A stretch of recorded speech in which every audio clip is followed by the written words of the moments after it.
this morning. Well, my name is Kayla. I'm one of the animal care specialists here at Clearwater Marine Aquarium. Joining me is John and our good friend Nicholas. Rumor has it we're going to get a little wet just to start off. You've been warned. John came around. He was very kind and gave warning. Normally we don't do that, so fair warning. This is your last chance. Everybody's good? All right. Now today here up in Dolphin Terrace, we're going to talk to you guys a little bit about Nicholas, his story, some of the training we do here at Clearwater Marine Aquarium. We're going to talk about making sure we're staying nice and cool on a hot day like this, because today there was an advisory. It is very warm out today, so we want to make sure everyone's staying nice and cool. So we're going to start off with that, if that's okay with you guys. Here we go. All right, Nick's going to start us off. Here we go. Stay nice and cool today. Very important.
Very good.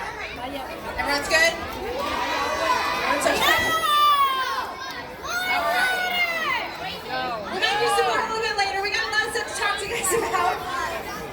First things first, I'm going to talk to you guys a little bit about Nick. Now, Nicholas, we just celebrated his 17th birthday this Monday.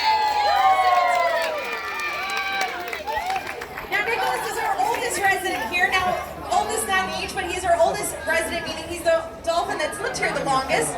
He's been here for over 16 and a half years. Now, Nicholas was found in 2002 in Gibsonton, Florida. He was found with his mother, Noelle. Does anyone here know Nicholas's story before I continue? No. At one hand. Do you want to tell everybody this story? No? Okay, I'll do it. So Nicholas was found in Gibsonton, Florida with his mother, Noelle. With a name like Nicholas and Noelle, do you guys want to take a guess on when they were found? Christmas. Yeah, they were found on Christmas Eve. Now, Nicholas and Noelle were stranded. Now, just so you guys know a little background information. When dolphins do strand themselves, it is a last-ditch effort in order to survive. Nicholas was only 6 months old, so he was actually a perfectly healthy calf. He was just following mom. His mother, Noelle, was not feeling too good, so she beached herself. And Nicholas, again, being 6 months old, followed suit. Now, at 6 months old, he is still nursing. He's not eating solid foods at that time. He's still nursing, and dolphins will spend up to 2 years nursing, and then even spend up to 5 years with mom, learning everything how to be a dolphin, meaning learning how to hunt, learning what predators are, what prey is, and how to properly socialize and communicate with other dolphins. So okay, walk away. So it's just 6 months old. He's very young and still learning everything from mom. So he was just following mom and doing what mom does. Now, they beach themselves, and you guys will notice as Nicholas swims around his pool, you guys will see some scarring on his back. Now, he actually received 2nd and 3rd degree burns. He's going to swim around and show you guys. You guys didn't get to see that when he was splashing you because you only saw his ventral side. So he's going to swim around. You guys can see that dorsal side. So he has those 2nd and 3rd degree burns. But that's not actually why he's here. They did acquire those sunburns from their stranding because they were exposed to the sun for quite a few hours, it was estimated. Now, dolphins' skin is quite different than ours. They're quite sensitive. Their bodies are not meant to be out of the water for that amount of time. Just a little background history for you. Us humans, our skin sheds every 2 to 3 days. Dolphins' skin sheds every 2 to 3 hours. So Nicholas and Noelle were exposed to the sun for, again, believed for quite some time. Nicholas and Noelle were brought here to Clearwater Marine Aquarium for their rehabilitation. Upon the rehabilitation, it was actually determined that Noelle actually had an upper respiratory infection. Now, a few days into rehab, Noelle unfortunately passed away. Now, that leaving Nicholas an orphan calf. Now, as I mentioned, he was only 6 months old. Do you guys think at 6 months old he was a good candidate for release? No. Ooh. No. Not a good candidate. We just talked about how he didn't have those survival skills. He was just still nursing for mom. and he had a lot to learn still how to be a dolphin and not eating those solid foods, so not a good candidate for release.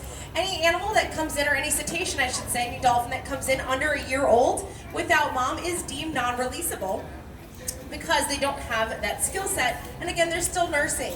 So they come in under a year old, they're deemed non-releasable because they don't have that skill set to survive. So here at Clearwater Marine Aquarium, we were able to provide a forever home for Nicholas. So Nicholas has been here for, again, 16 and a half years, and again, we just celebrated his 17th birthday this week. Woohoo! Yeah. Pretty awesome.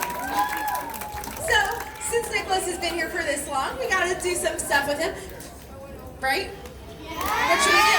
Well, so Nicholas, after he came in, once he was, we helped him with his wounds. You guys saw that his back looks pretty good now? Yeah, so we actually were able to clean up those wounds, and they healed actually in about 10 months or so. Now that scar tissue that you guys will see, just skin now. He hasn't had to have any medical treatment on that in quite some time, but we do monitor. Now you'll see John checking Nick out throughout the day here, and this is something we do actually every day. It's called a DPE, it's a daily physical exam. Now you can tell it looks like one of the hardest parts of our jobs. We actually have to look and play with dolphins. But we do check out our animals daily, making sure everything looks okay. And this is actually a really important part of our job, making sure everything looks okay. So when Nicholas first came in, first thing we want to do, a lot of people always say, is what should we do first? No, that's what you guys did. We want to make sure he's eating. Yes, we want to feed him, and then once he's starting to eat, we'll start building a relationship with him, and then we'll start the training process. So the first thing we'll start doing is training. So we'll start that process. Now, how do we train? We train using something called positive reinforcement and operant conditioning. And those are very fancy words. So we use positive reinforcement, meaning we only reinforce the good behavior. The animal does something correct, we reinforce it. Now you're going to hear John blow that whistle.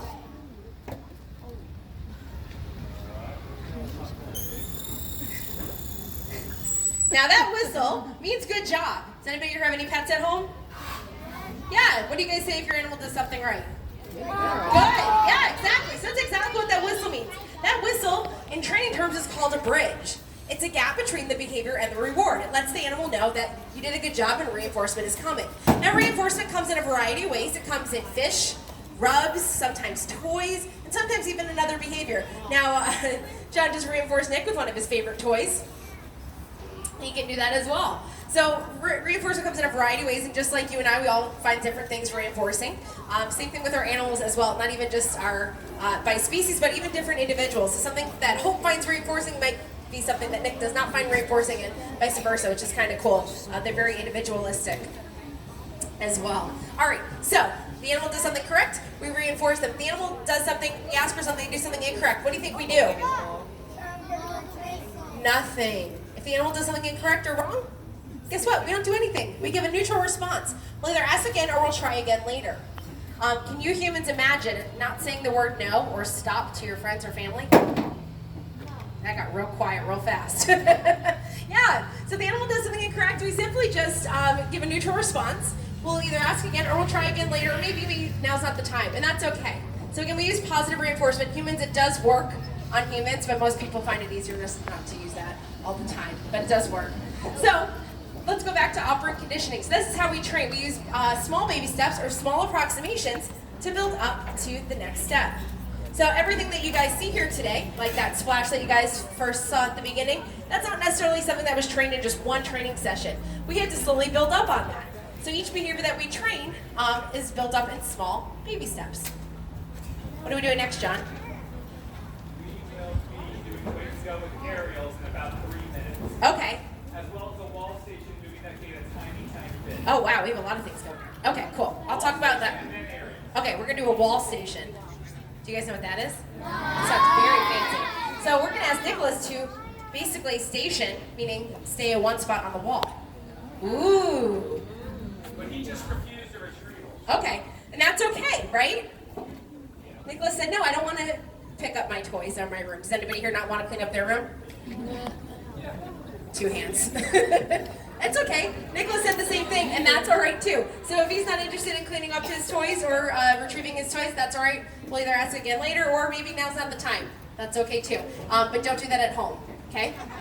Right, parents? We will. Right. Or maybe if you use positive reinforcement and they do pick up their room and they get a big party afterward. Right? All right. Well, while John's on a little break with Nick, I'm going to tell you a little bit about why we train. So we train for 3 reasons. We train to keep our animals mentally stimulated. We train to keep our animals physically stimulated. And we also train to keep them nice and healthy. So we train for medical or husbandry behaviors. So that daily physical exam that you guys saw John just kind of looking over Nick, that's something that's really important. So we train for medical behaviors. We actually train our animals to participate in their medical care. Pretty cool, huh? Hello? Yeah. So we actually have our animals trained for a variety of these husbandry or medical behaviors, including voluntary blood draws, ultrasounds, urine collections, gastric samples, fecal collections. That's poop samples. No, ooh. Yeah, we can ask for all those behaviors that allows us to get a good baseline and see what's going on inside our animals. Now the cool thing is again, these are all voluntary, so our animals are choosing to participate. So when we do need to do those yearly exams or annual exams or quarterly exams, it's just a normal part of their day. So throughout your day here at Clearwater Marine Aquarium, you might be seeing some of these behaviors that we're just practicing. We might not necessarily need a sample, but we're going to practice, because practice makes what? Perfect. Oh, very good. Awesome. All right.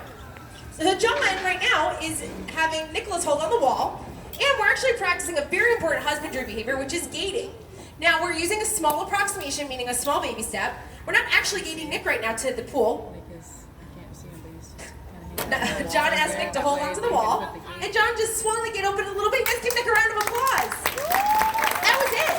All Nick had to do was just simply hold at the wall. John moved the gate a little bit. Now yesterday, we actually closed the gate, which is really important, and we had Nick in there, and Nick got a lot of food for being closing the gate. Now does anyone know why it's important that Nick is comfortable being closed in one of the other pools? Anyone want to take a guess? Good job. Why? Well, that's not really our concern. We need to close the gates because we need to clean his pool. We need to scuba dive in there. So we need him comfortable with us shutting the gates. So everything in there, again, is voluntary. We never want anything to be a surprise, and we're never going to swing the gate shut or trap anybody in there. We want him to be aware of everything that's happening in his environment. So, again, everything is voluntary. So we're asking Nick to hold. As you can see, John left him right there. We asked him to simply hold on the wall, and he saw that gate shutting. Now, usually we have 2 people on the gate shutting, and he's very comfortable with that behavior. It is a trained behavior, but John was just working a small baby step of that behavior. So throughout your day here at Clearwater Marine Aquarium, you're going to see lots of different approximations throughout the day of all different types of behaviors, and sometimes you'll see the full completed behavior, and sometimes you'll see us just working little parts of those behaviors and putting a lot of reinforcement, sometimes food again, sometimes play, to those behaviors, because we want to keep those really fun and reinforcing. So that's a really cool husbandry behavior, because that allows us to take really good care of his pool as well. All right. We're going to do a combination of a few behaviors. We're going to wait and go, John? Okay. So this is a really cool one. So we're going to do kind of a combo of things right now. We're going to work on some exercise behaviors as well as some mental stimulation. So learning is a really important part of our day here at Clearwater Marine Aquarium. Again, everything is voluntary. Nicholas seems to really find learning reinforcing. So John is working on a behavior called wait and go. John is going to give Nick a signal. Now usually the animals are trained when we give them the signal, they go into the behavior right when the signal is given. However, Nick has been trained to, he's been given the signal, but also been given the signal, wait. And then when he sees the signal, that means go. So wait, bow, go. All right, so John blew the whistle saying that's exactly what I want. So this is a concept behavior that Nick has to think through. And we can actually add more and more onto this. So you guys are going to see, okay, he's telling him to wait, bow, wait, vocal. All right, here we go. Let's see if he can do it. Gotta bow.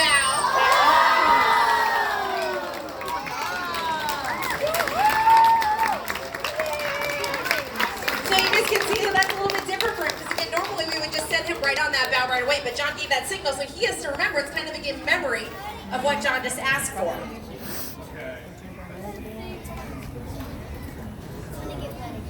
Wait, bow, wait, vocal. All right.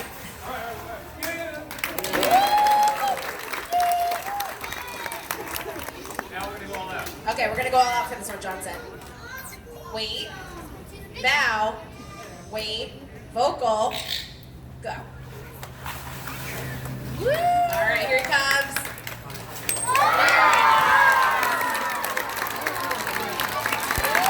Good job.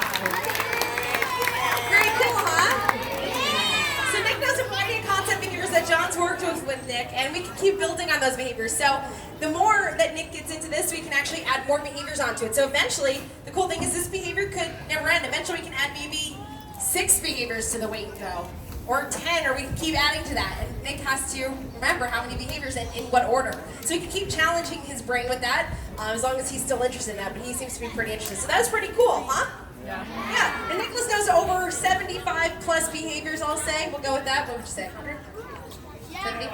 12? No, he knows more than 12. But the cool thing is that with that, you can add any of those behaviors into that wait and go sequence. So pretty neat. So he has a variety. I don't want to do the math, but if you guys feel like doing that math of how many combinations that is, we can do that as well.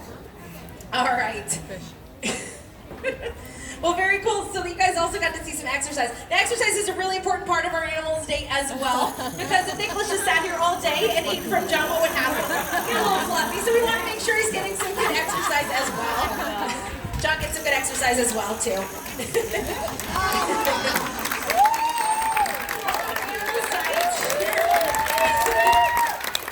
Do one more exercise for you. Give me right there. Woo! Very nice. Now all of our animals here have their own individual diets that we're able to assess based on our animals' behavior as well as their weights. And one more thing I'll show you is you guys can see on the opposite side of our pool we have a scale that Nicholas actually hauled that on this morning, and we can get a weekly weight. That's something we can ask for throughout the day. I will tell you though, I've never seen somebody get so excited to hop on the scale first thing in the morning. We really appreciate his enthusiasm. I will tell you the rest of the team is not as happy to hop on the scale first thing in the morning. Human-wise, animals are usually pretty pumped and they're pretty good about it. But I do want to take a moment and thank you guys so much for coming out and supporting us here today at Clearwater Marine Aquarium. We are a nonprofit organization, so without you guys coming through our doors, we could not do what we do. I do also want to thank our sponsors over at Clearwater Toyota for their sponsorship as well. They are a great help to us. On behalf of myself, John, and Nick, I want to thank you guys again for coming out. If you have any questions at all, we'll be more than happy to answer them for you. Have a great day, everybody.